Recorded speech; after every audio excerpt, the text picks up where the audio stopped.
Good day, my name is Reggie Nell. I'm the Dean here at the Faculty of Theology in Stellenbosch University. And I welcome you and I announce a very exciting series of conversations with you as leaders.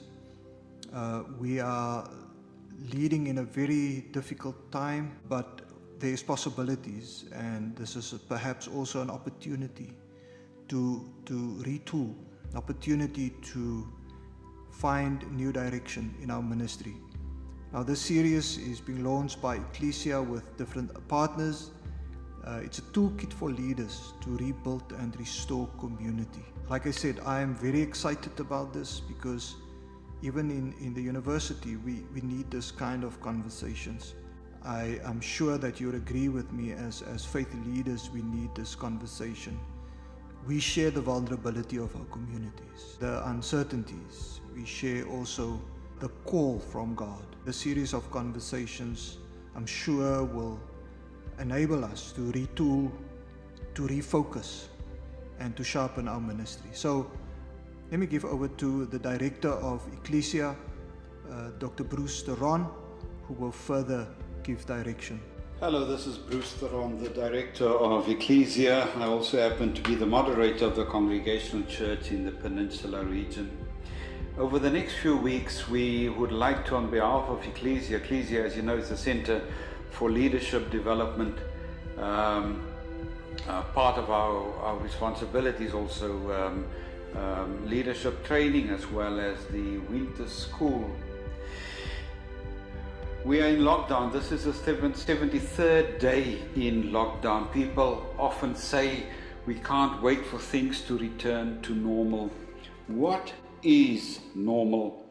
How do we practice our religion in a lockdown, in a period of lockdown?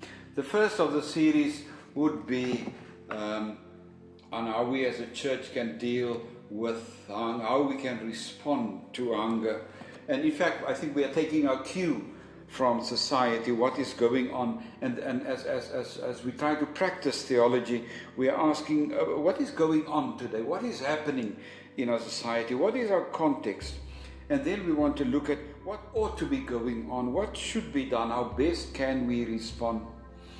I don't think we have all the definitive answers, but we can enter into partnership with other organizations. And you'll hear about that on Friday, the role of the church and our networking possibilities. Now more than ever, the church needs to offer leadership. And in fact, I think clergy needs to offer leadership because the context we are in is unscripted. Nobody's ever been through it. If you've conducted a funeral of late, it's an unscripted funeral. If you've dealt with somebody that's been diagnosed positive COVID-19 and how to deal with the aftermath and the funeral, that is also unscripted.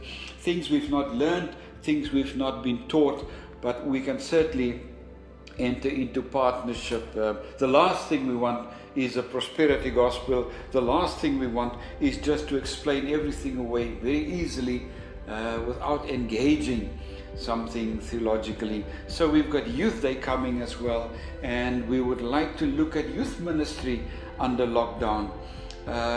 People are continuing to ask, when do we open for normal church services again? And that in itself is not easy.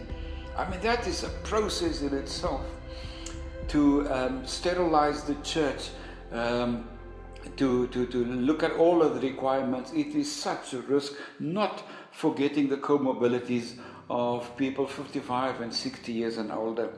So help us to work through this. Whatever questions and queries you may have, please let us know, and we in turn will see how we can partner to bring this about, because we are facing realities and we want to look at restoration, we want to look at reconstruction, how to do that.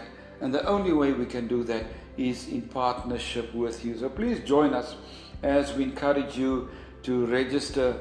We look forward to your presence, and we look forward to you participating with us on this journey of discovery.